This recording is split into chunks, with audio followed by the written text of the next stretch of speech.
Excuse me, greetings. This is me, Zara Jawad.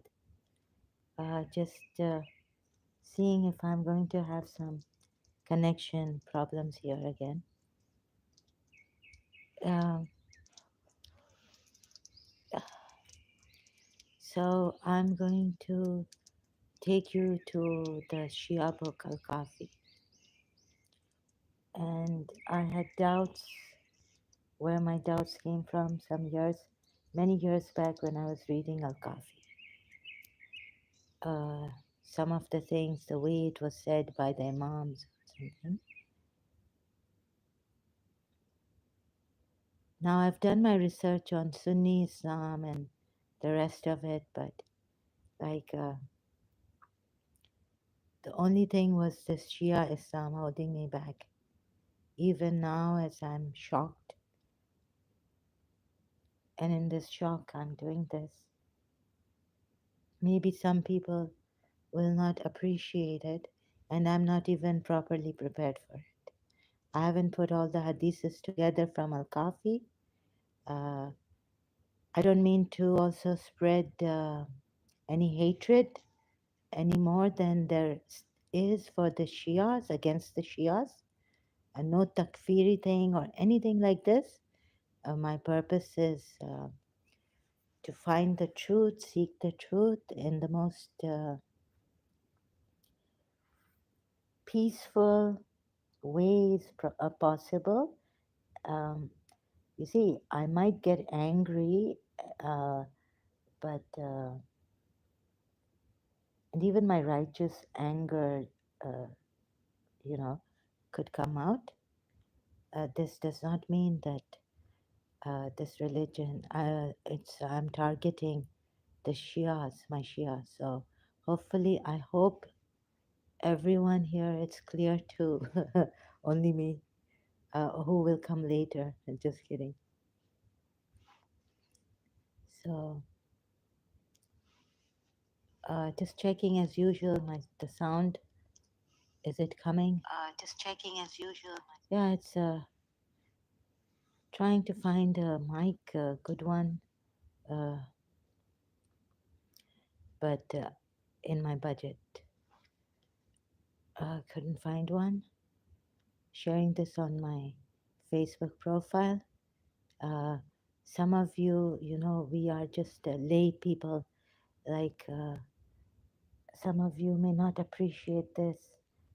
This has nothing to do with professionalism.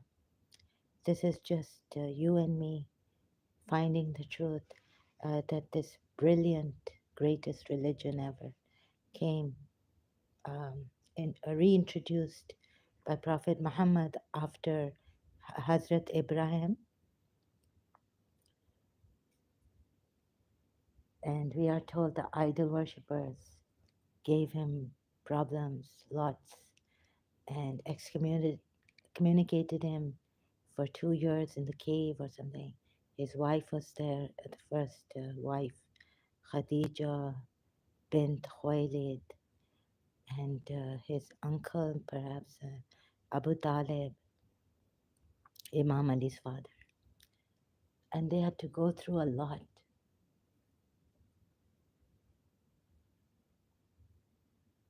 So I still felt that I needed to know about this great religion, and I would also have to go and meet Hindus and see what is their how religion and their belief and how they see their gods, or what is where why do they worship idols. Try to make it as peaceful, just understanding. uh, but I couldn't go to India, so there was internet now. Because at my time, my childhood, teenage years, adolescence, there were no internets, computers, and all this. So now that we have one and social media, I'm taking advantage of this. And so I wanted to get to know the Hindus, the idol worshippers, and Jews and Christians already. I've known them in Karachi when I was living there very close. I went to the church for Mass. I bought the Bible and all this, right? So my thing is that also very peaceful, not to hurt anyone. Um, but there are times when I feel extremely deeply hurt. Uh, so I had these doubts against my imams when I read al-Kafi, but I kept it to myself. Now, uh, another thing is this is not professional at all. Like my logic and all deduction. I cannot explain like Dr. David Wood that this is illogical here. But then we can, what I'm doing is for the record, whatever live stream I can do. So in live stream, I can show you screens, right? From the screen, Al-Kafi, the hadiths from the book, a Shia book, one of them, Al-Kafi. Shias have four books from their imams compiled by the religious scholars, Shia religious scholars. So one of them is Al-Kafi. So I hope this is not to hurt anyone's feelings or any takfiri thing that Shias, to show you that Shias are apostates or no, no, Sunnis are even gone case for me. Sunni Islam, huh? So rephrasing, any other Islam. So I went to the Ismaili, I followed their pages on Facebook, uh, and in my health condition, I did what I could. I read some articles on the Nas of the Imam to see if the Ismaili Imam is the true Imam, and why do they say Ya Ali Madad? And then why do we say that this Imam, why don't we take him as the true Imam? So all this confusion that was there, I wanted to find clarity, answers, and clarify. This is my way. My way is not to hurt anyone, but as I am hurt and in shock. So even now, I mean, I'm at times, let me be very candid, very frank with here on my live stream, YouTube, that I have to say that I'm still in a shock. And sometimes I don't want to get up. It's like this. There was this shock today again. So I feel reluctant. Am I really an ex-Shia now? Uh, Thoughts like these come. I don't know if they're mine or, eh, and because of the condition, it aggravates. Like I cannot be wholesome enough to leave this, say bye bye to this religion forever. This is not good. How it's kept me hanging on, kept me coming here, sharing, and all this, showing again and again. And sometimes, like when someone comes in this condition that I am, I cannot avoid, I have this compulsion now, I have to answer back. I have to answer back at times. So, in my natural state, I know there was once upon a time when I didn't have this mental, physical illness. I was much stronger. By the grace of God, I could keep quiet, walk away at times, uh, but not in the marketplaces, not with the workers in Karachi or some other situations in my house. And other times I could just keep quiet. It's not my place. Somehow I decided, I made a choice, it's not my place.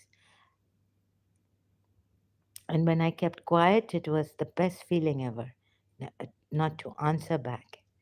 if I could control myself,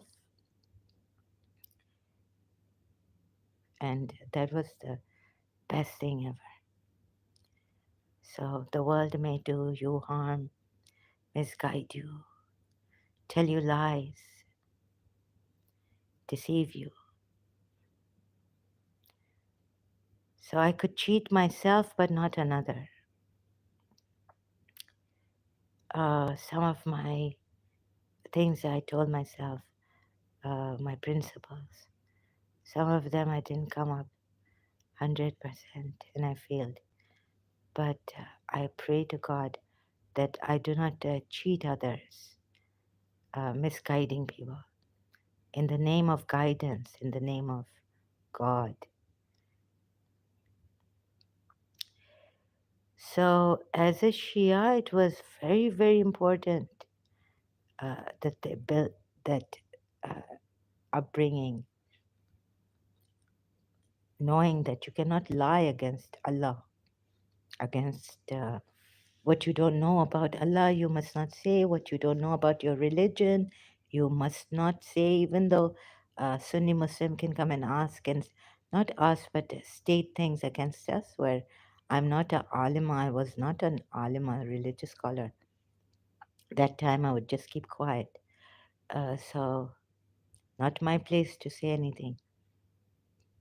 So, the point is that, this my religion taught me that if you need to talk and question someone's religion, you have to know their religion fully and your own religion. You can just not go and tell someone that this is my religion, it is the best religion, Islam is the best religion, or something like that. Even though I believe that Shia Islam was the best religion, and Shia Islam was the true religion from the Sunni religion, Sunni Islam school of thought, that this school of thought was the best. And I pleaded with God and whatnot I did later on also while doing the research to show me the truth. And to be, I was so shocked that there are Christians and Jews. Why this? The one monotheistic religion. I was kind of very hurt. It was very sad for me. How can someone lie against God and live that lie saying that they love God, right? So have they not considered this religion where Imam Hussein gave his life, gave his all? So that was shocking too when I saw that there were Christians, and I couldn't for the life of me get that right, because for the truth, if you love God, if I was well, to find the truth, if you have to go out, like we are told, in this hadith, whether true or not, I was watching Ismaili TV recently. Again, a reminder that Prophet Muhammad, but the Ismaili, what do you call them? Not followers of Hazir Imam, but there's Murid. Ismaili Murid said that whether this hadith is true or false. But let's take, you see, the Ismailis, I feel they take positive side of this religion. Unfortunately, or fortunately, but shouldn't we, after listening to a Murid of Hazir Imam, Ismaili Murid of Hazir Imam, I mean, I really got this time, you know, just a experience today. Oh my goodness, I have to save the Ismailis now also. And before that, I had this, I have to save Ismailis and all this. So what I'll do is, um, for just look at this, right? In this way that since this is the best religion, why not go through the Quran ayats again and Imam's hadiths. I don't think the Ismailis take al-Kafi, but they take others like Avicenna and from Dr. Khalil Andani. I found out that I think Avicenna was an Ismaili, then he left or what, I'm not sure. I think he said this, I'm not sure. But I stand corrected if he didn't. Uh, so, but these Imams, until Imam Jafar Sadiq, the Twelver Shias and the Ismailis are together. But I wonder if they have a separate hadith book for that. I think they do because this book Al Kafi is compiled by a Twelver Shia. So they may not have some of the hadiths of the Imams that the Twelver Shias have compiled. So how shall I say this now? Um, so let's go through this discovery, right? And then you decide. But there comes a time when I say, "Oh my God, leave Islam, Shias, leave Islam." You know what it is in Surah Araf? We are told which verse is it? 33 again or 31? That don't say anything about Allah that you do not know, and don't lie about Allah, right? Uh, it is a sin. No, sorry, it's haram. Sin is haram. Surah Araf. So I'm searching on another tab here, Surah Araf. Sin is haram. And then that part of the hadith, let me just. Sin is, I can't do multitasking, and I can't even be prepared for this. So this is raw stuff. And why should you not, why shouldn't we are no less than someone else who has had proper education. And those religious scholars who had proper education, I realized I took a shortcut, right? I took a very short cut. How would you say it? I didn't go to Qom and Najaf to study for this. Didn't give my life, my blood, where Sunnis were persecuting. Well, they were persecuting my Shias in Karachi when I was in Pakistan. So my father survived going to Nishta Park for the majlises and all this, and Mahram and Karadar, and we survived also. But my father started to go a lot when the killings were a lot during that time, and we were inside most of the time because I wasn't well. Uh, so I have to put my glasses on because my mind is foggy right now. As recently my eyes were okay until 40, until I reached 40 and realized, oh my God. So I'm not used to wearing glasses. It's been some 10, 13, 14 years, you know. So, okay, I've come to islamicstudies.info and see, O Muhammad, who has forbidden the adornment which Allah has brought forth. No, not this one. Tell them, O Muhammad, my Lord has only forbidden indecent acts, whether overt or hidden. It's 33, verse 33 of Surah Araf, 7th chapter of the Quran. All manner of sin, wrongful transgression, and He has forbidden that you associate with Allah in His divinity that for which He has not sent down no sanction, meaning no authority, and that you ascribe to Allah things of which you have no sure knowledge that they are from Him. So please don't lie against Allah. I mean, humanity, we have taken, so when I read Jiddu Krishnamurti, it was resonating with me. See, so I was shocked, like Christians, they love Jesus Christ and they think their religion is true. So then we were thinking that maybe, sorry, with no offense, I do not mean to hurt anyone's feelings, that you see, religion, people have taken the religion as a convenience, security, convenience, and all this. But for us, it was like, who will come and do 40, no, no, 2 months and 9 days mourning for Imam Hussein and his family members? So I was like, Imam Hussein has taught us that we cannot take this religion for our convenience. Although God helps and there's comfort, there's security, everything, but we cannot exploit this religion for our convenience. Although in our uh, there may be some ulamas that we say that sometimes that takabbur comes, that I'm praying more. That was also a shock to me. Why would that come when you give yourself to Ahlul Bayt and Allah at first? So I don't think that pride should come. But people have all sorts of problems, even religious people. So when Jiddu Krishnamurti I read said religions have failed, in the ending of time, with the dialogue discussion with David Bohm, it resonated with me. Because you see, we say, no, no, our religion has not failed. We have failed our religion.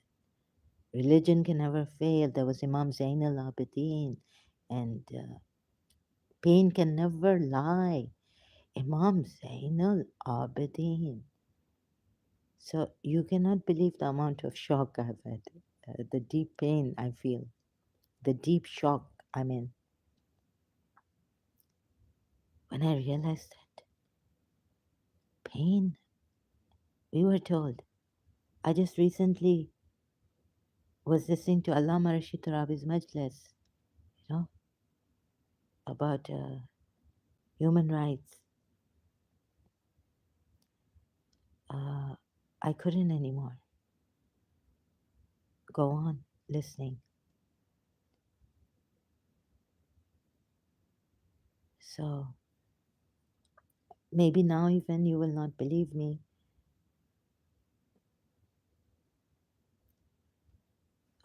So let's see. Just waiting. I'm the only one. I think everyone is busy. Uh, this could be boring. Let me see. Sharing it on my Facebook. Uh, the page for the principal I've made on Facebook. Understanding Shia Islam, and also for all free thinkers and free writers. So now I'm going to show you my tragedy. Um, in from the book al-Kafi, the Shia book, one of the four books, authentic religious books of the Shias.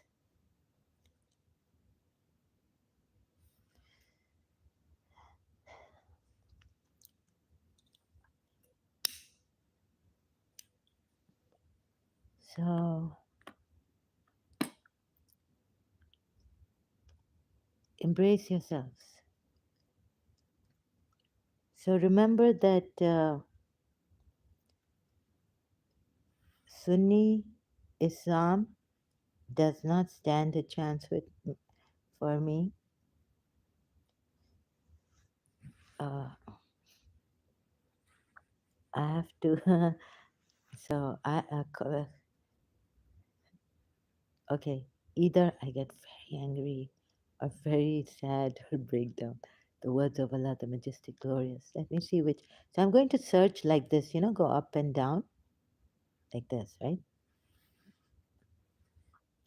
Because I haven't compiled all in one place. The hadiths, maybe you cannot see them right now. Or maybe if you have a better, and on this tab, it's an old tab. I cannot, it's not focusing here. So sorry if it's hurting your eyes. If you have an old computer tab or something. But later on, you might be able to see this. There's no God. So this is chapter 8. What is H244? Chapter 8, again H3. Ali ibn Ibrahim has narrated from his father, from Ibn Abu Umair, from Abu Ayyub, from Muhammad. See, even I'm not feeling well. Like, that's why I can't, because I'm not feeling well, I have to tell you, I'm not feeling well and I can't, I'm trying to consume my energy.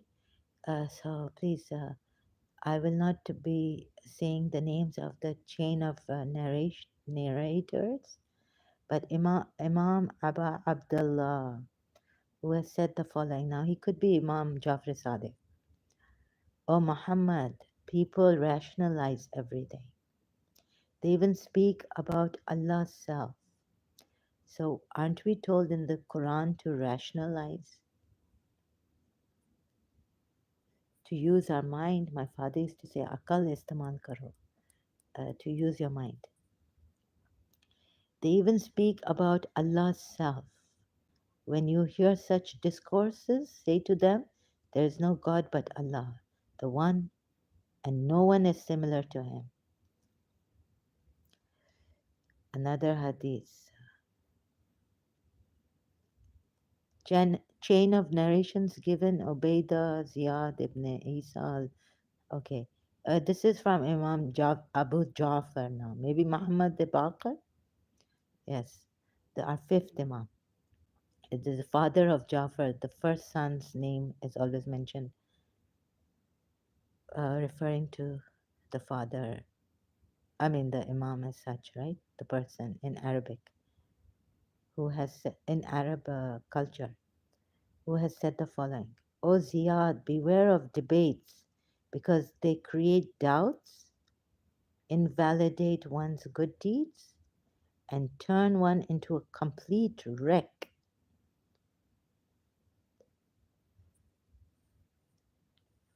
Debate is not allowed. So we are here for discussions. Beware of debates. Debate is not allowed, but noteworthy that we can have discussions because they create doubts, invalidate one's good deeds, and turn one into a complete wreck. One may say a thing, perhaps he will not be forgiven. Hmm. In the past, there lived a people who ignored acquiring the necessary knowledge, and instead they sought a knowledge that was not required of them. So now I was thinking that we have to beware what kind of knowledge we search. And is that hadith right of Prophet Muhammad that for knowledge, if you have to go to China, go to China. This is what the Ismailis have been told. Whether true hadith or not, whether authentic or not, right? Then, and this is going to be slow as usual. And instead, they sought a knowledge that was not required of them. They came to speak of Allah's self. Now I went crazy. And they became confused. Now I want to know Allah's self. And it's haram. Like you can't. You see, they totally banished on earth. I'll be banished.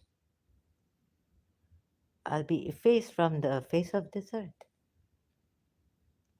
And what Imam Ali says, Abul Hassan, father of Imam Hassan, Imam Ali, later on you'll see that if you're called from the front, you'll answer from the back. They came to speak of Allah's self. And they became confused. No, okay, I read this the first time, maybe the second time, third time. When I wanted to know Allah's self, then I started to doubt my imams that maybe conveniently.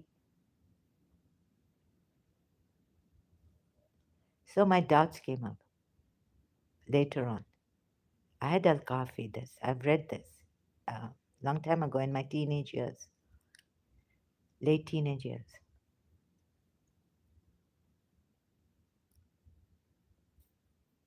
Now you see this Allah you cannot know His self, and they became confused.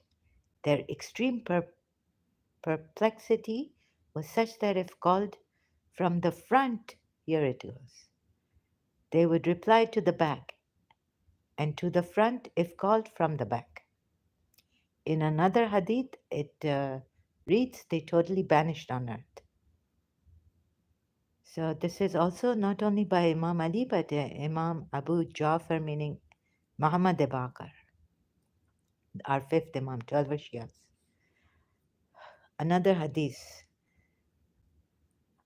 Hadith 246, chapter 8, God knows, 5 hadith. Okay. I cannot for the life of me figure out what this H is for, the smaller one. A group of our people has a group of our people have narrated from Ahmad ibn, okay, I won't read the chain. People from Al Hussein ibn Al Mayyah, from his father. Okay, I'm reading. Imam Abba Abdullah, who has said the following: he who thinks of how and when about Allah, he has met his doom. Please, doom, nahi, his doom. Oh, I could have met my doom. Muhammad, okay, another Abba Abdullah, again Imam Abba Abdullah, who has said the following: a king of great splendid once before a gathering in his court spoke of the self of Lord, the Holy, the Most High. Thereafter, the monarch became extremely confused and could not understand where he was. Sorry, I'm trying to search for my. I'm moving. If a sound is coming, search for. Uh, I I need stronger glasses here. Where are they? They say you cannot know the self of Allah. Then that ayat that comes to my mind is that on himself he has ascribed or inscribed. No, not ascribed, inscribed mercy. What does that mean? Okay, so now that I have read and remember that ayah, but don't remember the number and where I found it in which surah chapter. Okay, I found my strong glasses. Imam, so it's not Imam Ali, it's Imam Abu Ja'far here who says this, who has said the following: beware of thinking about Allah's self. If you would like to think about the greatness of Allah, think about His great and wonderful creations.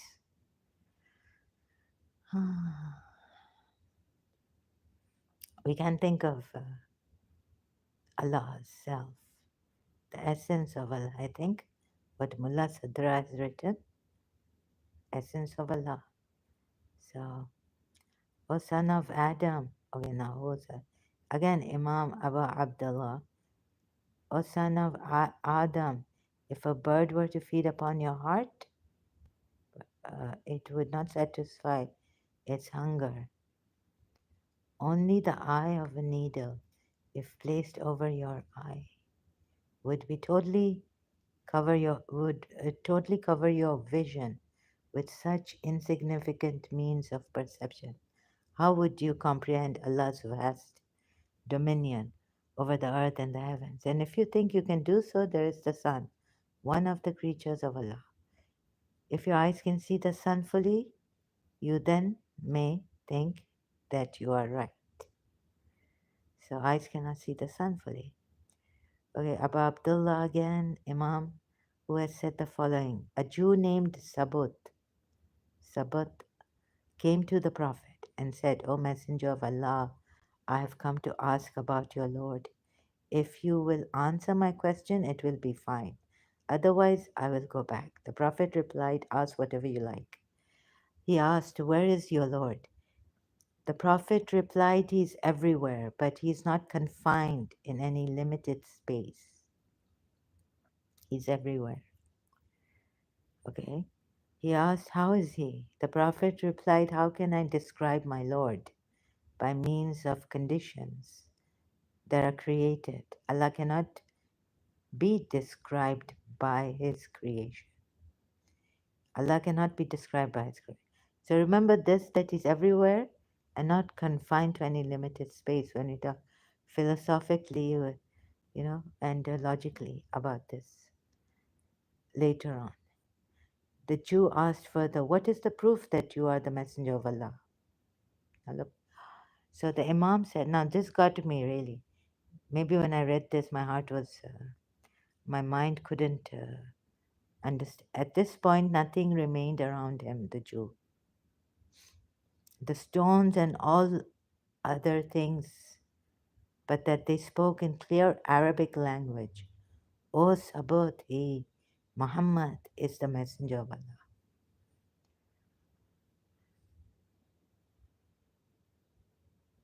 What about the book of Allah? That proof. Okay, miracles are happening. Sabut said, but we should not rely on miracles more than the rational points and everything should fall into place rationally. I have not seen anything so clearly as this day. And then he declared, I testify. Wait a minute. Why are you testifying that there is no God but Allah? Can you ever bear witness to Allah with His signs and all this? And you are the messenger of Allah.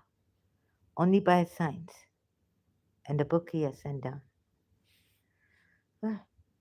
So I wouldn't do this. I still would inquire because, as I said, later on, many things, issues, I thought about it, and I said that I may not have been a Muslim at the time of Prophet Muhammad, but maybe at the time of Imam Ali, and then I said no, not even Imam Ali.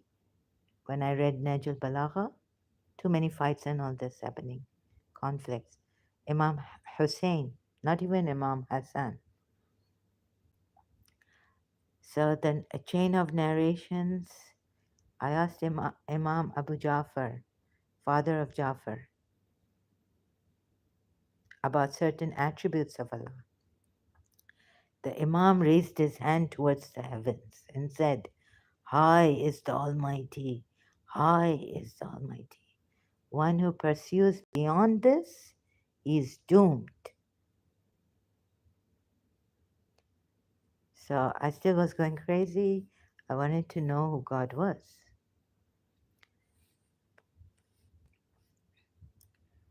Chapter 9, chapter on the invalidity of the belief to see God, ru'ya of Allah, vision of Allah, roya, roya. Muhammad ibn okay, the chain of narrations, and then Imam Abu Muhammad al-Askari. This is our, I don't think the Ismailis would have, because they parted from us, 12 Shias, with the son of Imam Jafar Sadiq. And this is the 11th Imam, Imam Hassan Askari. Or no, Imam Abu Muhammad al-Askari, yeah. Imam Askari is the 11th Imam, the Imam Mahdi's father. So, and asked, who wrote to Imam and asked, someone wrote to Imam Hassan Askari and asked, how can a worshipper worship his Lord, whom he does not see? The Imam wrote in reply, O Abu Yusuf, my Lord, my Master, and my benefactor, and the benefactor of my ancestors, is far exalted and is above being seen. Yaqub ibn Ishaq asked him, had the Messenger of Allah seen his Lord?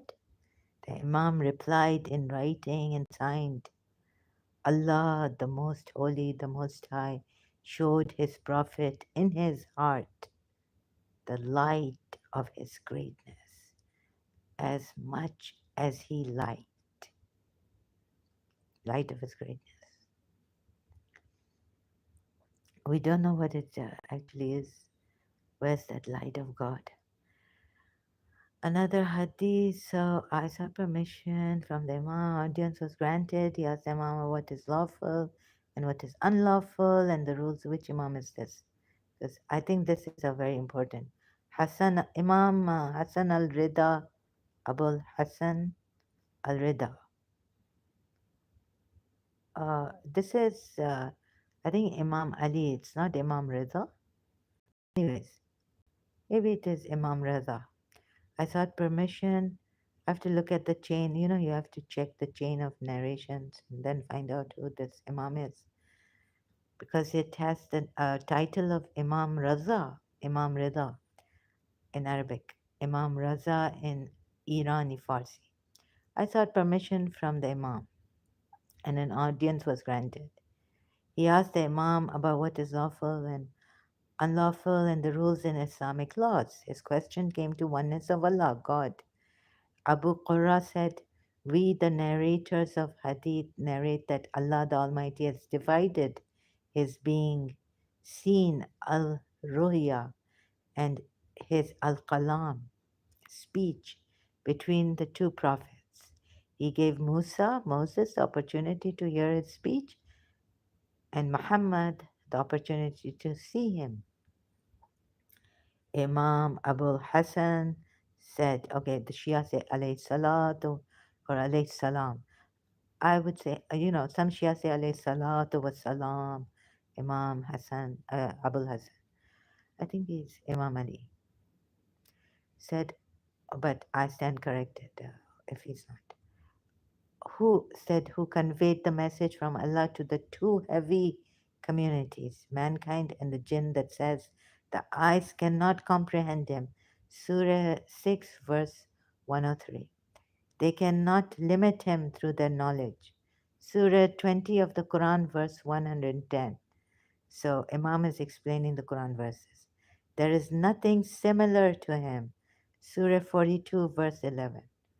Was it not Muhammad? Asked the Imam. Abu Qurra then replied, yes, he was Prophet Muhammad. The Imam said, how can a person who brought such messages to all creatures and told them that he has brought such messages from Allah and called them to Allah by his commands and said the eyes cannot comprehend him, Surah 6, Ayat 103, Ayah 103. They cannot limit him through their knowledge, Surah 20 of the Quran, Ayat verse 110. There is nothing similar to him, Surah 42, Ayah 11, verse 11. Then he would say, I saw him with my own eyes. I did not, I did limit him in my knowledge, and that he is similar to a man. Should you not be ashamed of yourselves? Even the, okay, this, something like this used to get to me, right? Even the atheists have not said. You see, each and every word of the Imam counts here. Now my heart trembles, like my mind having evil thoughts, doubts. Even the atheists have not said that the Prophet first brought one thing from Allah and then announced from him other things contrary to the first. Even the atheists. No, but in Surah Azab. So this, things like this, for example, got to me. We are told it's so precise. This religion stands on justice and of this, the whole cosmos, the whole universe, how it stands. You can see the sky without the pillars and all this. However, the gravity or the in space things are swimming.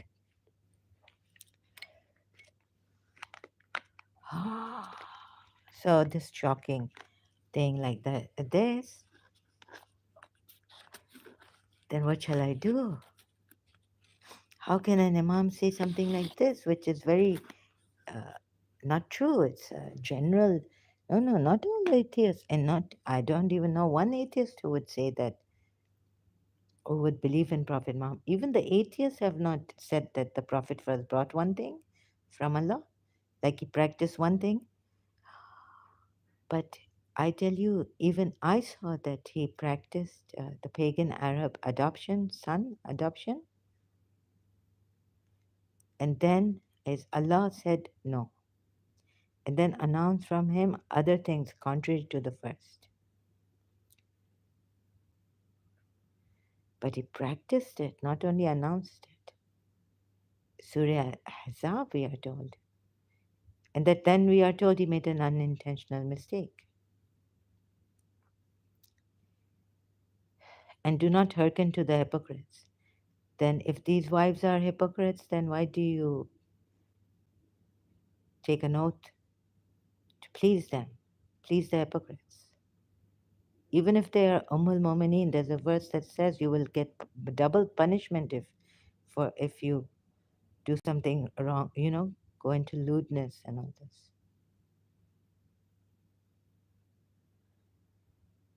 Even the atheists, okay, we'll leave this. But now my heart, now my mind, I can't believe in these hadiths. I'm wasting my time. Anyways, but still, I must read it. Abu Qurad then said, does Allah himself not say, and indeed he, the Prophet, saw him in another descent? Surah Najm 53 of the Quran, chapter of the Quran, verse 13, ayah 13. Imam Abul Hassan said, the other verses point out what the Prophet actually saw. Allah has said, his heart did not lie about what he saw. Surah Najm again, ayah 11, verse 11. It means that the heart of Muhammad did not belie what his eyes saw. Therefore, Allah in the subsequent verse has said, indeed, he saw of the greatest signs of his Lord. He saw him. Jibril, we are told. That's why the trend. Now, can now no one is. Maybe there are other books where God, Allah, Imams explain that he saw Jibril, but here they just say that he saw the greatest signs of his Lord. Therefore, Allah in the subsequent verse has said, indeed, he saw the greatest signs of his Lord. Surah 53 again, Najm, ayah 18, verse 18 of the Quran. Limit him in their knowledge. Okay, very good, Imam. Surah 20, verse 110. If the eyes could see him, then people might limit him in their knowledge, and he could be fully defined. Abu Khuraz, do you disregard hadith? Which hadith? Imam Abul Hassan replied, if a hadith are contrary to Quran, I disregard them. So it must be written in some hadith that he saw Allah. Because in Surah Najm we are told he saw Jibril on the horizon. Angel Jibril, Gabriel. Oh, so this is a jump and it's not properly explained. Anyhow, if ahadith are contrary to Quran, now I disregard them. No, but the Quran ayat says that he saw Jibril on the horizon. He saw him on the horizon. They put I Jibril. I disregard them. Besides, all Muslims believe that Allah cannot be limited by knowledge, that eyes cannot see him, and that nothing is similar to him. If all Muslims believe this, what does it have to do with what is the truth? What is said in the Quran? And forget the hadith because it doesn't go with the Quran, yes. Disregard it. Besides, all Muslims believe that Allah. Do you realize, Shias, that even these Imams are lying? They're not true. Okay, chain of narrations who said the following. I wrote to Abul Hassan al Rida and asked him about the belief in eyewitnessing Allah's self. Is it possible to see Allah's self with one's own eyes, as it is traditionally narrated in the affirmative by the Sunni Muslims, al Amma, and the Shia Muslims, al Khasa, who are contrary? I requested him to explain the matter. The Imam answered in his own handwriting. All agree, and there is no dissension among the people, that eyewitness knowledge of things is certainly knowledge without doubt. It is the form of knowledge that does not require logical proofs.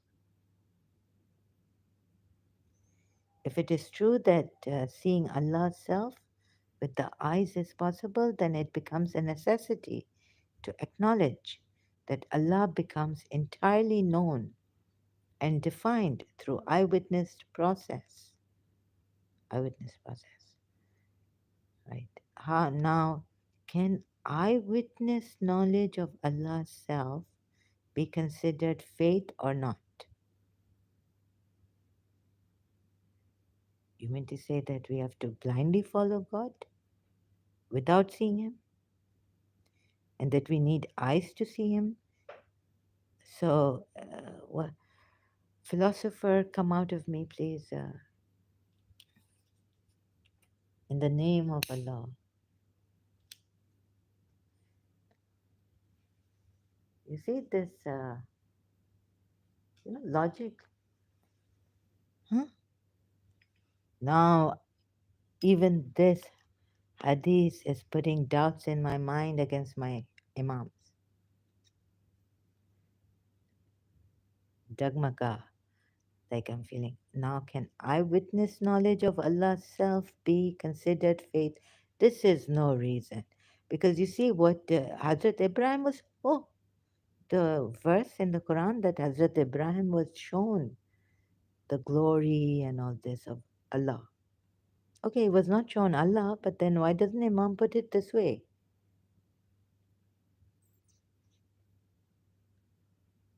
Anyhow, but putting it this way, that knowledge of Allah's self be considered faith or not, is this really happening? Oh my God. No, don't lose this. It's playing, it's going on, live stream. So you have never seen this because maybe a Shia ex-Shia heretic never survived. They were killed to do this kind of a thing. 53 minutes have passed, 1 hour. I have to move to, you know, uh, so can you, when Imam says something like, Allah's self be considered faith. Now, can eyewitness knowledge of Allah's self be considered faith or not? Seeing is believing. Why is Allah playing hide and seek here? Just show us yourself and that's it. We'll believe. But some say, even the five senses we cannot trust completely. So that we will do later, like Imam should have explained. But considered he's equating it with, if we saw the Allah's self, it would not be considered as faith. Oh my God. Crumbling down on me, the sky's falling. If the knowledge of, why is he hiding himself? Why isn't it considered faith? This means what the Christians say, that it is blind faith, the mystery of Allah, God. God works in mysterious ways, and the Trinity is a mystery, and this very few people can find out, and this is a test of faith. If knowledge of Him as such, i.e., you want me to go, upside down around. This is really, if the knowledge of him as such, i.e., eyewitness knowledge, which according to Sunni Muslims will happen on the day of resurrection, be considered faith, huh, then faith in Allah in this world, which comes through one eyewitness knowledge, is not faith. This finish. I leave this for now. Okay, I know that five senses cannot be trusted completely, but then why did Hazrat Abraham, and what does faith equating it to faith? No, no. Allah's self, we stick to one thing, that Allah's self cannot be seen by the eyes because, the witness, the senses cannot comprehend him, cannot see him, senses are not trustworthy. There must be another way. I must have. So, thus, there would be no one who would have faith in Allah in this world, really, because no one has seen him. Majestic is whose name. Oh, God. If the eyewitness knowledge and understanding would not be considered faith, then the non eyewitness faith and knowledge. Is Imam saying this, or knowledge formed and acquired must go away in the next life? But in fact, it will not go away on the day of resurrection. This is proof that Allah, the Majestic, the Glorious, please someone explain this to me, cannot be seen because it will lead to the kind of confusion. Already we have been confused, Sunnis and Shias. Shias don't think they are confused. Neither do Sunnis think they are confused. Now I'm acting funny. Sorry, please forgive me. I'm in a deep shock. So just a reminder in pain, the pain. Uh, Hello, Hindi, Nadaram. Sorry, I don't know Hindi. Sorry, I just spoken. Farsi? Free Mukesh. Full dog. Is that full dog? Sorry, free Mukesh, full dog. No, I do not know Hindi, and I know Urdu. So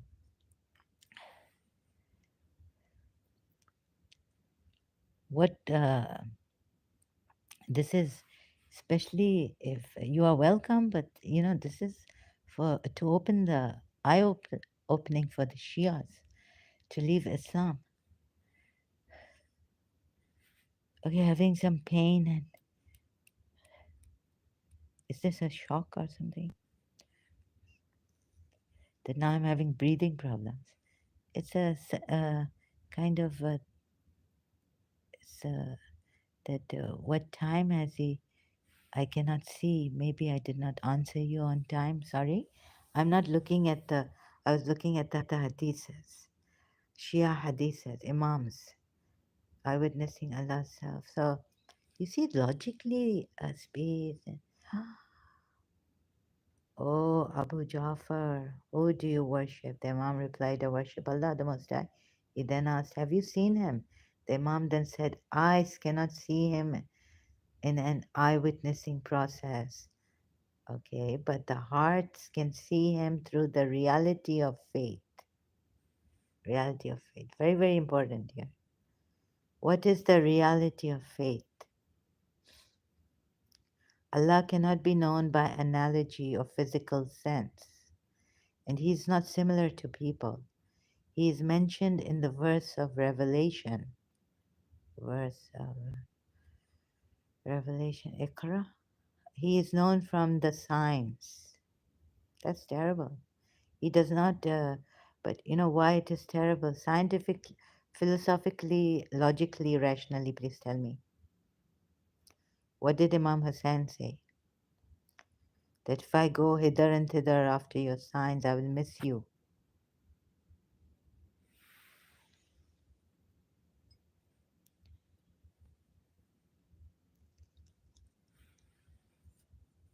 Do you not see your very self guarding yourself? Something like that, to that effect.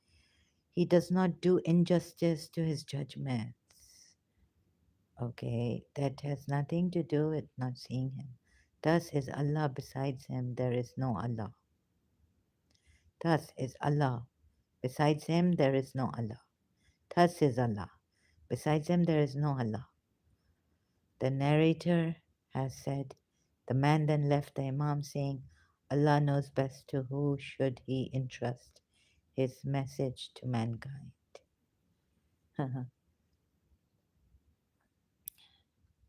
Comes Imam Ali. O Amirul Mu'mineen, have you seen your Lord when worshipping him? Imam Ali replied, this is not a proper question. I would not have worshipped a Lord whom I could not see. He then asked, how did you see him? Imam Ali said, this is not a proper statement. Eyes cannot see him in eyewitnessing process, but hearts see him in the realities of faith. So an Imam just said that faith has to be blind.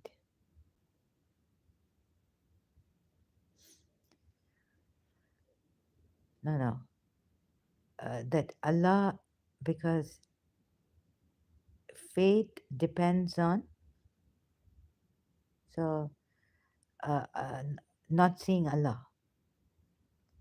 Not seeing Allah, faith is something that you see Him. Now you see we are getting trapped here. Now, laymen, lay people, women, children, tragedy has happened. Elderly men, young men, all men. Where are all the good men gone? I don't know which song, by whom, I forget. I need a hero. I act funny, sorry. He then asked, how did you see him? So these realities of faith, who is going to give us? They are the only ones, and they've taken monopoly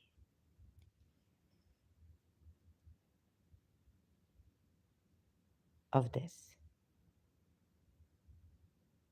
Okay, show you this ratio, maths, astronomy, narrators, and who said the following. I discussed with Imam Abba Abdullah about what he says to eyewitnessing Allah's self. The Imam said the light of the sun has a ratio equal to 1/17 of the light of the kursi, the throne. My God, that must be a lot. So the same is the ratio of the light of kursi to al-arsh, the light of which is of the same ratio. All you, I know, Ali Maula, Nara Hedri, Ya Ali, right? Sorry, this is our, we get very emotional about this, passionate. No, this is our passion. Imam has said the light of the sun has a ratio equal to 1/17 of the light of the Kursi. Light. So the same as the ratio of the light of Kursi to Al Arsh, throne of Allah. The light of which is of the same ration, ration to that of Al Hijab, the light of which is of the same ration to the light of Al Sattar. What's Al Sattar? If they tell the truth, let them fill their eyes with the light of the sun, without a curtain in between. You would go blind. So here, very great astronomy, I tell you. None of us would, if we are not scientists, how can we understand? Muhammad ibn Yahya, okay, chain of narrations. Abu Hassan al-Rida, who has said that the Holy Prophet said when Jibril took me for a visit to the heavens, we reached a place where he had never set foot there before. Then it was unveiled to him, and Allah showed him of the light of his greatness, that which he loved. On the words of Allah, no mortal eyes can see him, but he can see all eyes. On the words of Allah. Okay, he is all kind and all aware. So, eyewitness knowledge. If so, blindness does not mean deprivation of eyesight. Okay, Mom is keen eye for money, and I wouldn't be. So I had reached that far where about the Najam ayat, right? And you cannot rationalize about God. Okay, so we'll take now from here the realities of faith. I won't go further, but just now, um, who can teach us the divine laws and the realities of faith? So we'll have to take recourse to Imam Ali's Najl Balagha. What are the realities of faith?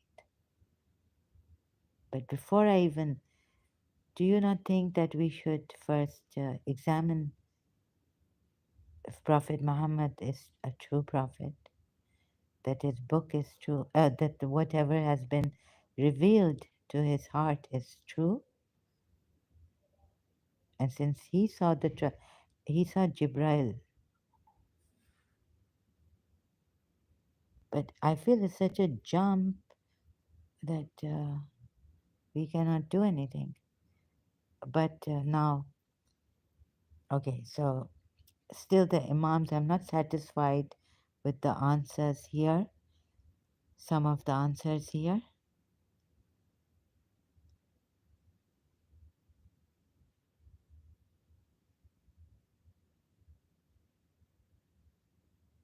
Okay, so we don't. Clear proofs have certainly come to you from your Lord. It does not mean eyewitness knowledge. Also consider whosoever sees clearly, it is to his own gain. Does not mean seeing with the eyes, and whosoever is blind, it is his own loss. Blindness does not mean deprivation of eyesight. And so on, I close. Allah is far great and above being eyewitness by people. Have you not read the Quran? I replied, yes, I do read the Quran. He then said, have you not read the words of Allah, the Most High? No mortal eyes can see him, but he can see all eyes. He is all kind and all aware. Do they know the meaning of eyes? I replied, yes, they do. The Imam said, what is it? I replied, it means seeing with the eyes. Then the Imam said, the Oham mentioned above of the heart is far greater, comprehensive in knowledge than eyewitnessing.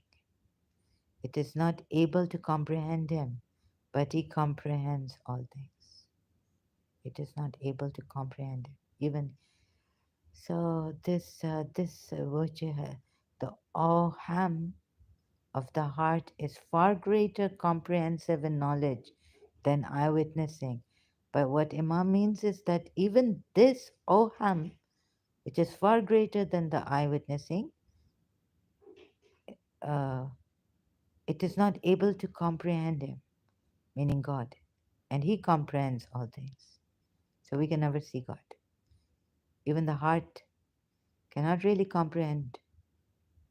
So there's this going on that the other Imam said that I see him through the heart.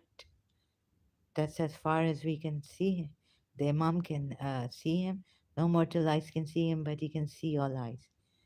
We've got to see him. Okay, oh Abu Hashim. This is Abu, okay, Al-Jafri, who said, I mentioned the words of Allah To which Imam? Imam Abu Ja'far. Okay. No mortal eyes can see him, but he can see all eyes. He is all kind and all aware. Surah 6, verse 103, I think it's Surah Araf, I'm not sure. To Imam Abu Ja'far. He said, "O Hashem, O Ham, mentioned above, of the heart are keener and sharper than the perceptions of the eyes. Through the aham of the heart, you can perceive countries like Sindh, Hind, India, imagination meaning, and other cities which you have never seen with your eyes. How can your eyes see him when the aham of your heart cannot perceive him?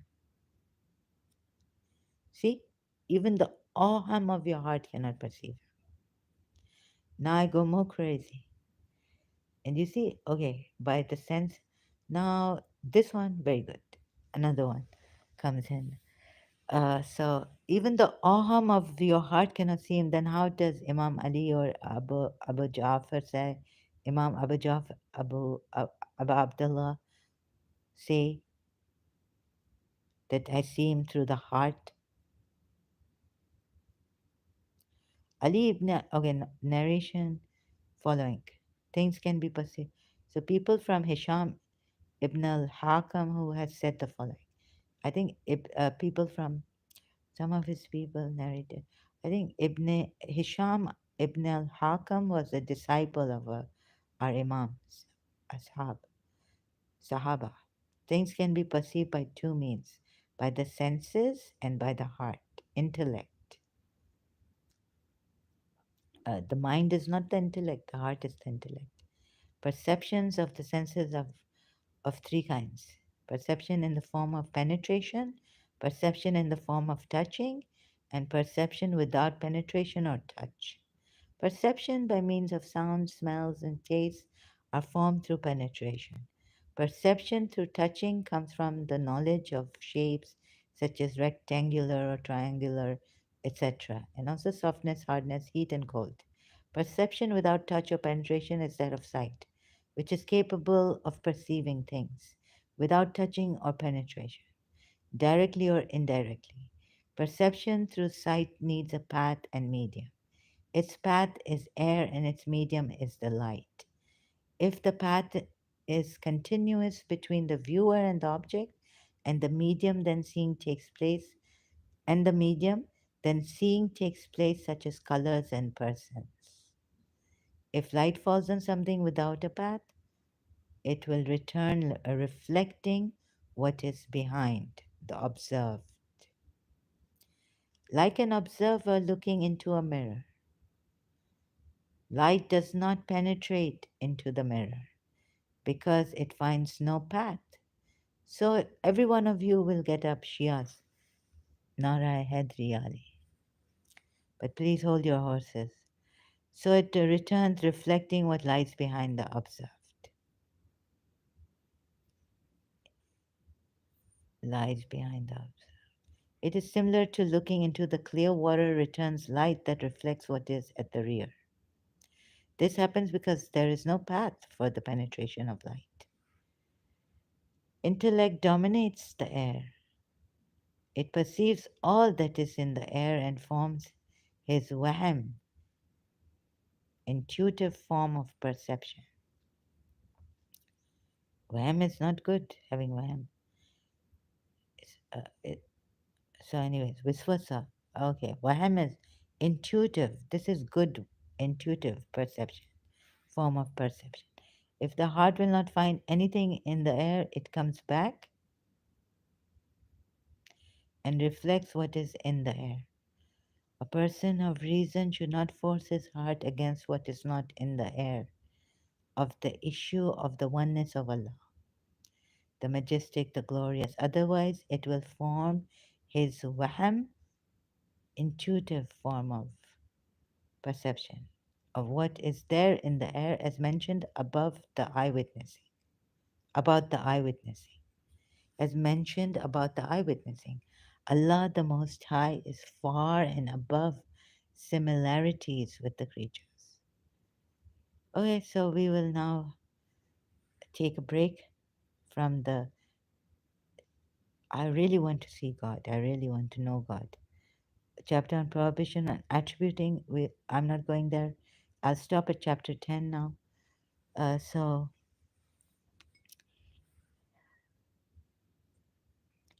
oh, I went back.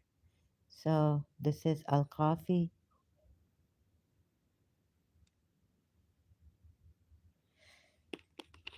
Let me just take a few seconds here.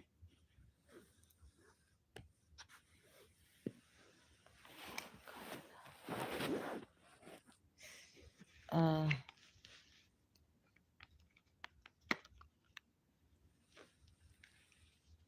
so let's go where there is no light, where there is just the. Can you now say you can witness Allah? I bear witness that there is Allah and Muhammad is the messenger of Allah. Both.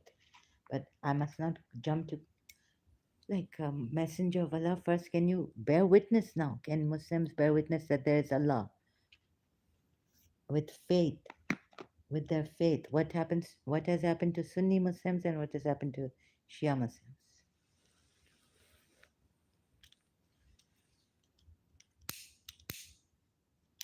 Conflict has arisen, or conflict has been there between the Shias and the Sunnis. Can you still bear witness there is a Allah? There is no Allah but Allah.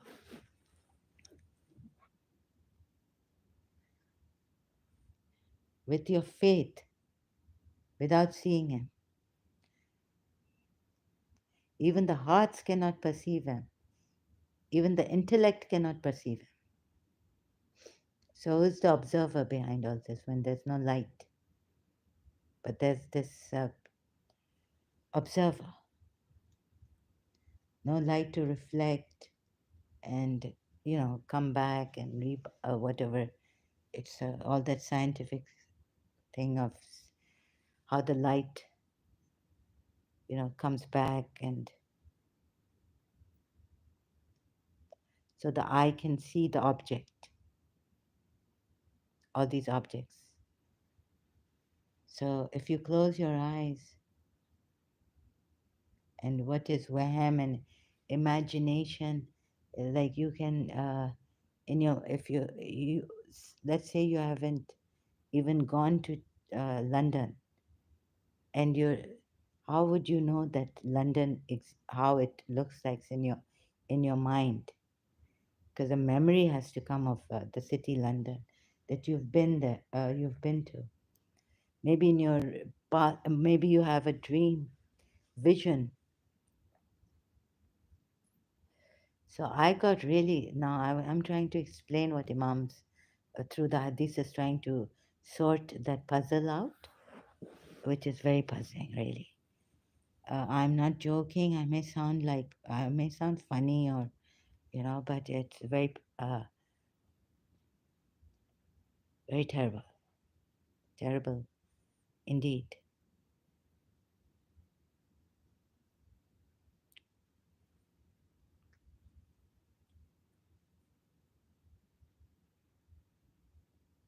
Vision and wahem and intuition. You know what is wahem?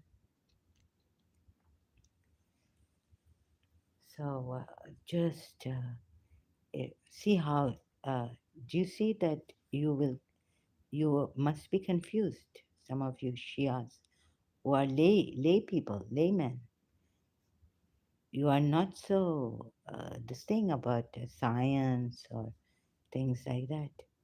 Educated in sciences, so knowledge is very important. Knowledge becomes very important, and the kind of knowledge that the imams convey to you, and then you also experiment with you and show you. And our last imam is in occultation.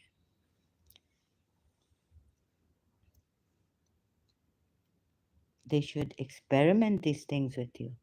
Like in this book I read, Mr. God, This Is Anna by Finn. Finn was helping Anna experiment what you her findings and all this.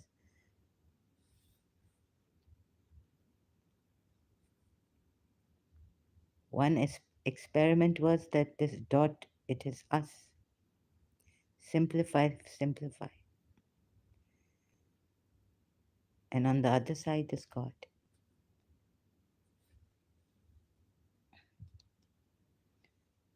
Very complex. Something to that effect. You can read Mr. God, This Is Anna. If I put it in a wrong way, I apologize. So I got really confused and I thought maybe there should have been some other way to tell us this true God. We need a scientist, experimentations. Our Imam should be experimenting with us, showing us through experiments, like the scientists. Then they give it to us. So, faith. One Imam says that if you saw God, there would be like, what is the use of faith then? So, I feel something very dishonest happening here. And I start to think that Imams have conveniently been martyred, and they wouldn't properly explain things. Like in Surah Najm, Jibrail, then he saw Jibrail on the horizon, but some of them thought that he saw God on the horizon.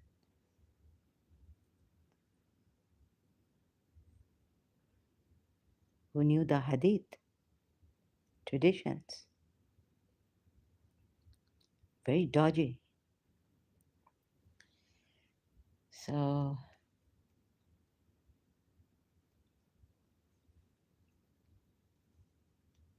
and now who can give you the proper faith?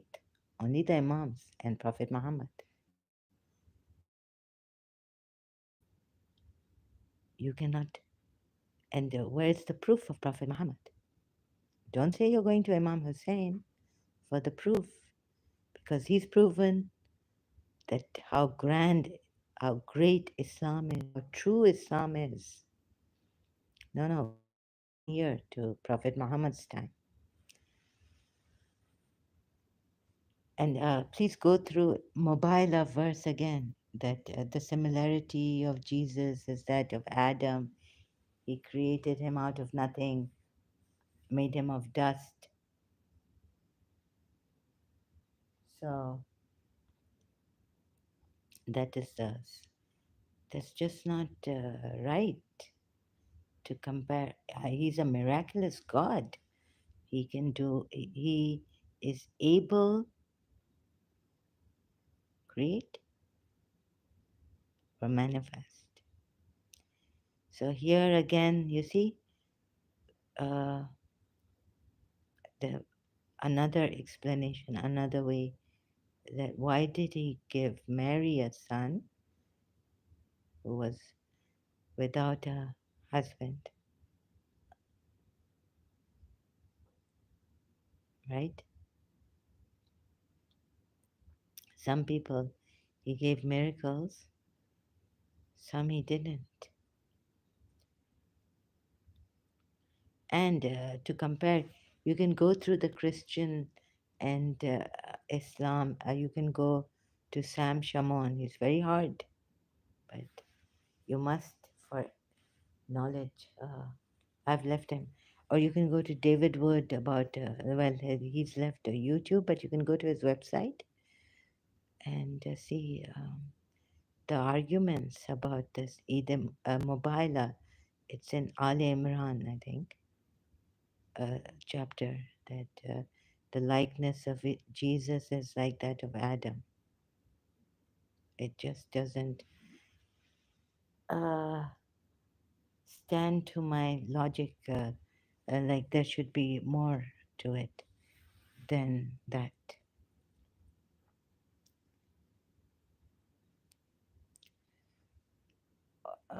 I just don't know how to say it properly right now. Or maybe I should give another example. You see, this creation thing is a problem also. And showing and not being able to see God. He's like the unknown. He's far, far away. But in the Quran, we are told he's closer to us than our jugular vein. But that he's so far that we cannot see him. No, I mean, he's so unseeable, unknown. You cannot know him.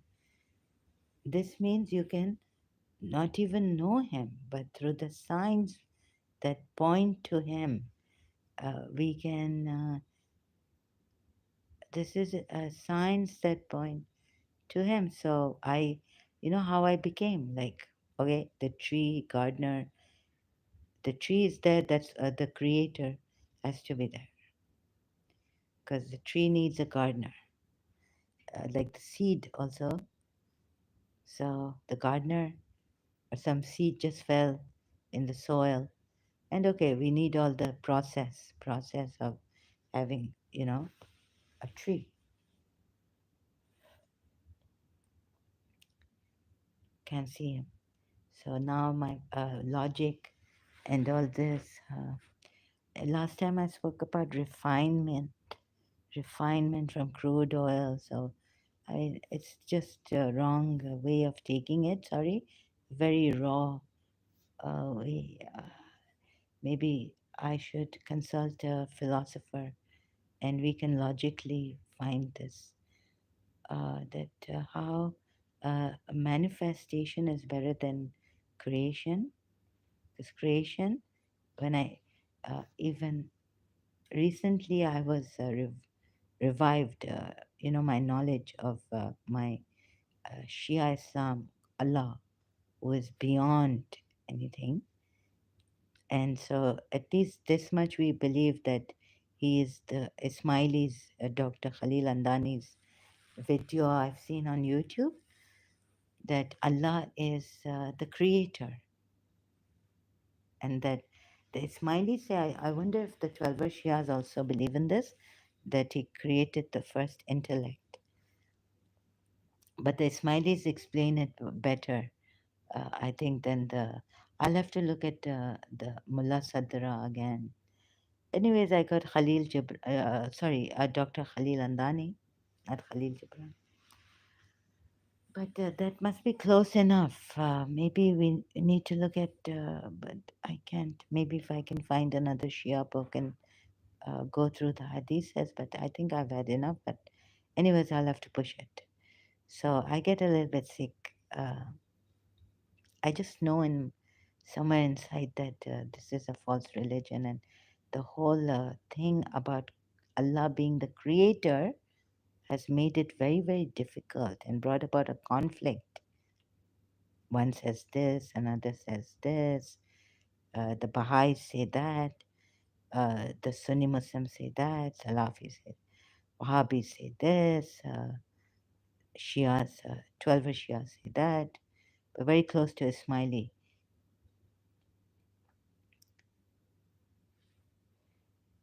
If it comes from the Imam, and if Avicenna got it from one of the Imams, you see. And then we also have the Sheikhi school, Sheikh Asai.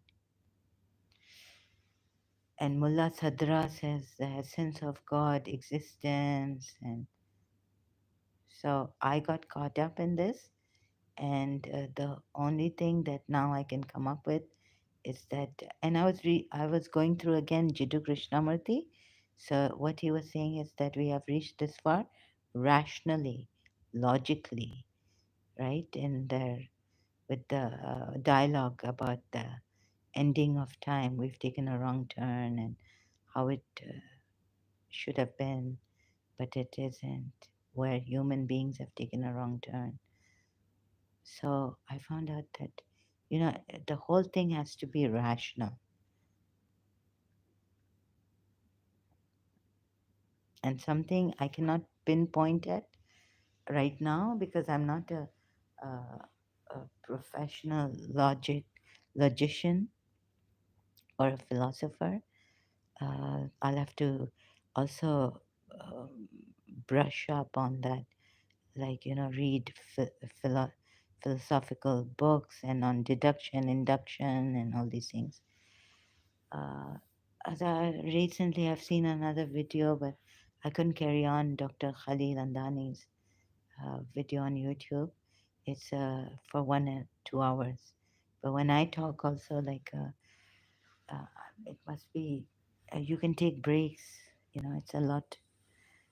So let's see what did make sense was that like um, I'm also jumping from here and there. I'm not organized. So what made sense to me was that manifestation. Y- God the creator, no. Manifester, yes. So he manifested all things, and then pantheism made sense to me.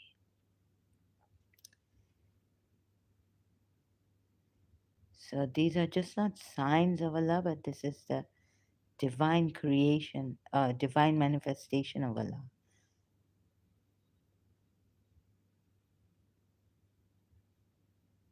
Everything is divine.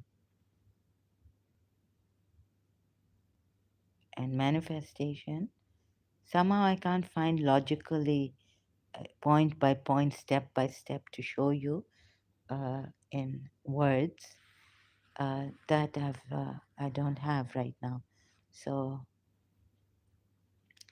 when I find that, I will come back, or more hadiths from the Shias.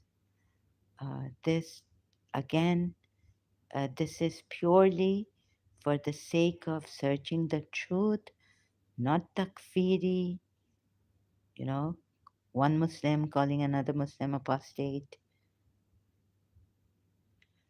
not for these things, because this was not my religion. If religion brings about takfirism, you see, we may blame it on the Sunnis, but this, don't you think Prophet Muhammad, even our Imams are very strict that if someone uh, arg- uh, asks you about God, like what is himself, God himself, his self, then Surah no, so then he's gone case.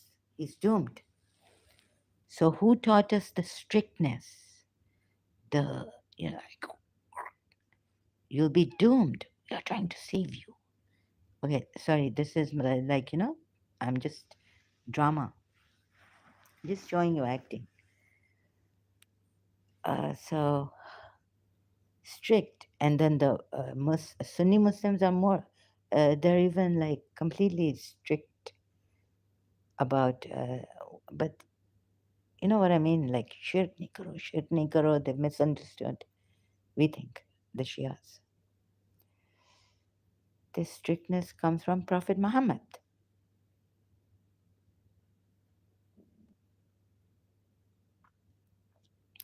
So that's why you Ahle Kitab will be doomed.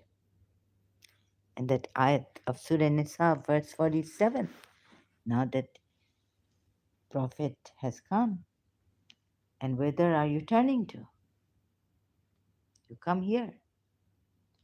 Is it Surah? Just let me make sure, please. Surah Nisa, verse 47. Let me see. Put my glasses on. Uh,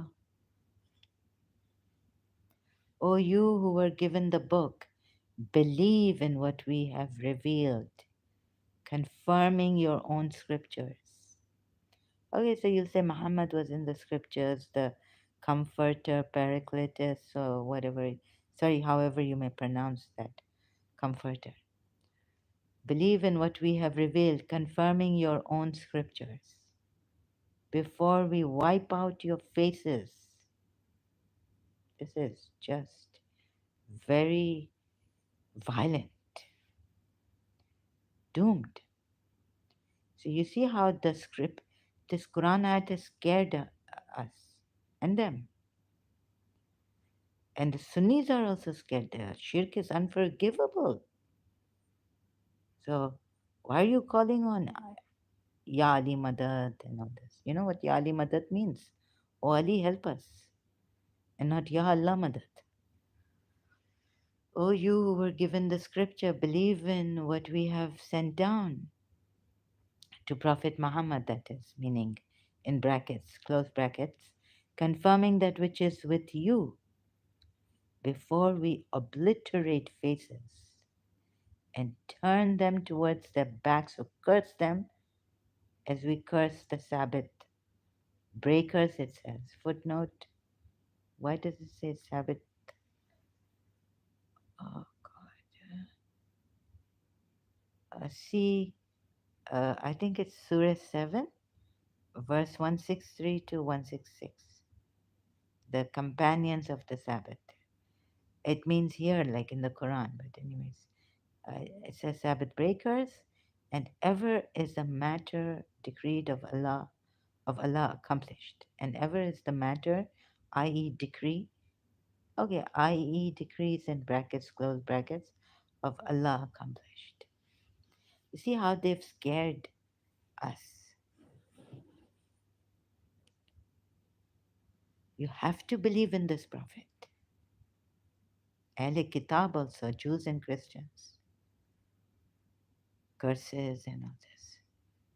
So, how can I tell you that was not, we did not think it was our way, or it was, we thought that since this was a true religion and not believing in Prophet Muhammad, the true prophet, mercy of Allah and this and that, you would be doomed and so will we. And thereafter the Imams to guide us. And now what if I tell you, leave your fear behind? And we were asked that since Allah has, Hazrat Musa went on one, Moses in the Old Testament, on one mountain, he sent other people on the other mountain. They started to, on one mountain, they were blessing people, another mountain, they were cursing people. So this is the way of Allah. He has warned like this, cursing, blessing. So who are the blessed and who are the cursed? So this is in the monotheistic religions. And so when I read the al-Kafi, if Shia Islam is taken away, nothing will remain of Islam. Because is there a Islam? Or is he a false prophet? Don't you think our Imams should have come, experimented with us, shown us?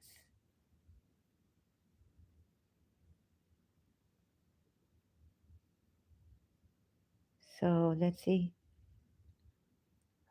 Like now, Sir Peter Russell, he's a scientist.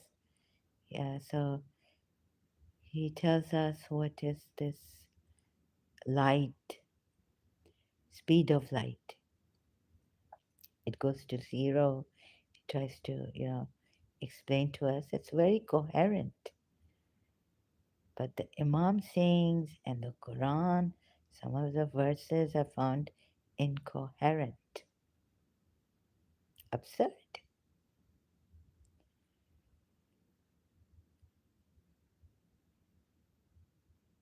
So Imam's explanations. Okay, maybe you think if that hadith, that particular one, is not true. Okay, disregard it, chuck it out, forget it. Then the Imams have not explained in Surah Najm, when they talk about Surah Najm, a man has come to ask them. Imam has not explained what he saw on the horizon. Jibrail. Can you see an angel? So they say yes. Angel can come as a man even. Surah Maryam ayat. He appeared to be Maryam, Isa al-Masih's mother, as a man, full form man, perfect form of a man.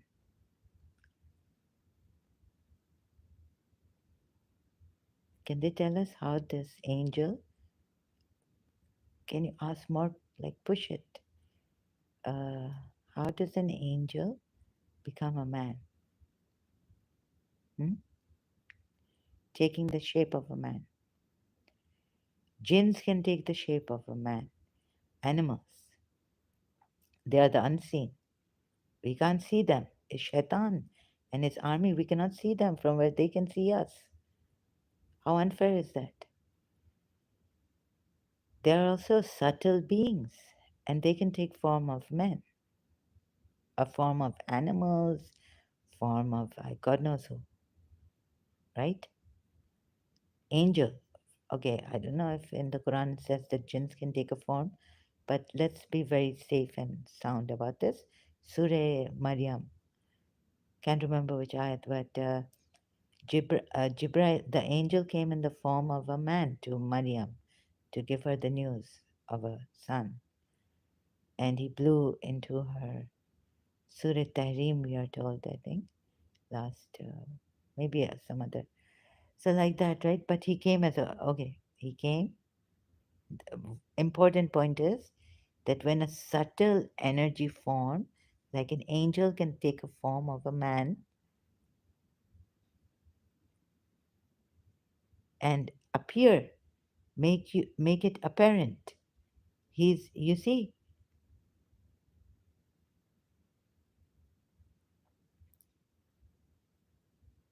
he's not apparent as an angel to us. So how does that happen, that process? How does it take place? Will an imam explain? You see, by explaining that our eyes cannot see the sun, but these senses, and also, yes, senses we cannot trust and all this, but this prophet, his senses were so perfect. Like God had blessed him, graced him. So he saw, what did he see on the horizon? I.e., Jibril. Quran translators translate, i.e., Jibril. Now that subtle form that you can't see angels in with your eyes, all of a sudden you can see them with your eyes. Bibi Maryam saw him in the form of a perfect man, or in the perfect form of a man, something like this. Okay, like I get confused now. Sorry, I'm tired and not so good in conveying, having good command over this my language, English language. Okay, so she saw the man who was an angel. He could transform himself from an angel to a man. And Prophet Muhammad saw, and his eyes, his senses, his perception, there was no like imperfection.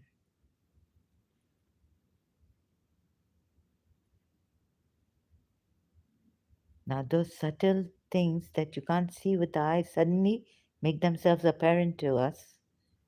We cannot see God. Why can't He make it apparent to us and come in the form of a man?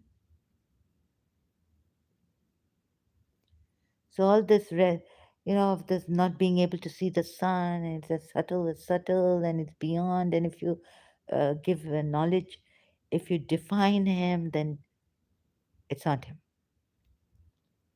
because he's just too above and beyond anything.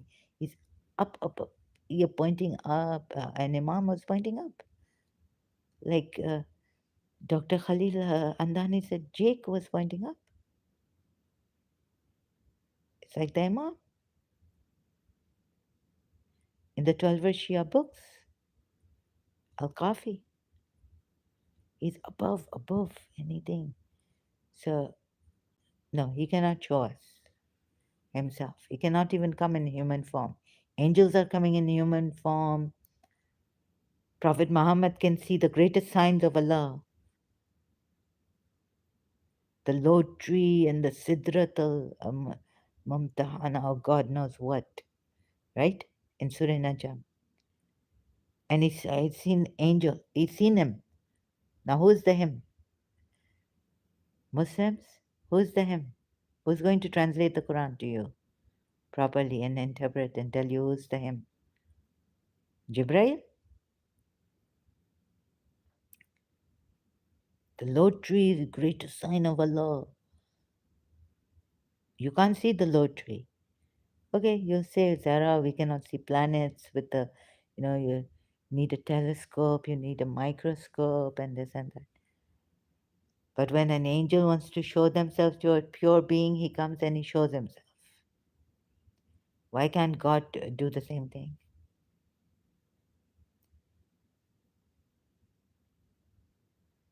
Is it above his prestige, God's prestige, honor? We are told the shaitans can see us, but we cannot see shaitan and its friends or soldiers.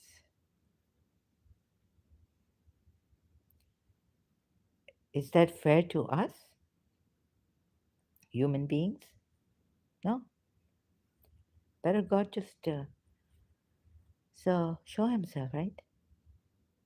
Come in human form. Like an angel came to be Maryam in a human form.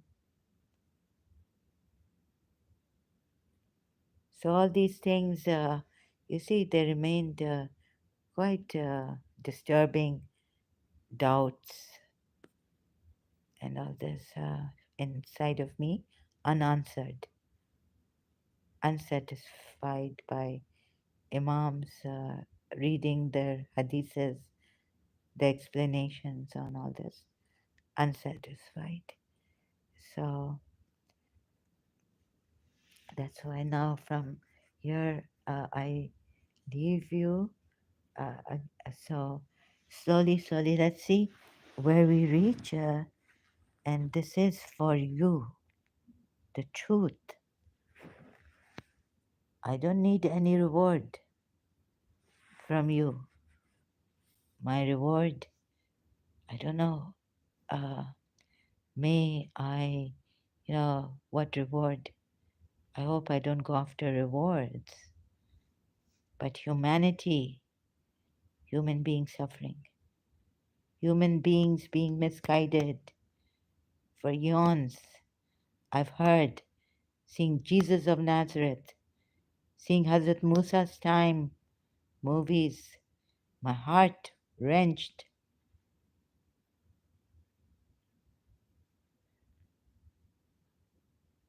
And even God says in the Bible that He regretted making human beings. My heart wrenched deeply. So, this is for you to save you. Please leave your beliefs aside. You see where I agreed to Jiddu Krishnamurti saying religions have failed. Not that we are sinners, we may have been. I know you, humble believers, Shias, still you would say it, but don't say it. Leave your humility behind now.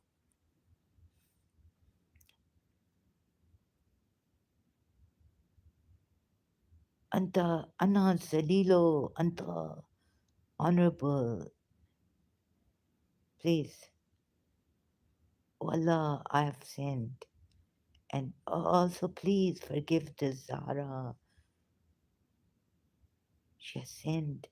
She is ignorant. I know my Shias will be praying for me, but please know, you know how many misguided. Come to your senses.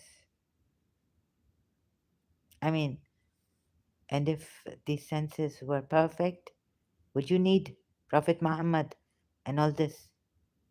How we have been scared. We've been scared, frightened. Where will we go? We don't have a choice. We have to believe in Prophet Muhammad. But what is the proof? And God is so far away, so far away. So if someone is telling you use your, please, I don't know how to tell you what to use, right? I'm not nowhere near Imam Hussain sacrifice and all this. We don't have to give sacrifices. Oh God. So, but yes, sacrifice is valuable, and we can give sacrifices. But when you've got to see this, you've got to see God. You have to demand, claim. Don't be so humble. It's all fake. It's shaitan. If I tell you shaitan is making you, you are going to now read an dua from Saifai Sajadia for me. Allah, please save her. Uh, she has sinned. May she come. इनको हिदायत मिले. इस लड़की को, इस औरत को. Oh, so maybe I sound rude. Uh, एक आह निकली ये सुनकर दिले शिकस्ता से. So please read your Quran, read it properly, logically, rationally. Don't let Imam Hussain sacrifice, no matter how sublime their lives were. Because what I have seen, I'm trying to show you, and that you are so misguided, they lied to us. Bluntly put now, they lied to us. I'm putting it very bluntly for myself. They lied to you, Zahra. They lied to you. Your Imams have lied to you also. Not only Rasulullah. Help me, help me. Who will help you? Who will help you? Okay, I'm getting emotional. Thank you very much. I will come back later. Thank you for the likes, myself and another person, and thank you for being here so much. Okay, we'll come back to you all to show you. Come out of this religion. A part of me is crying out to you. Don't let me be like those who emotionally blackmailed you.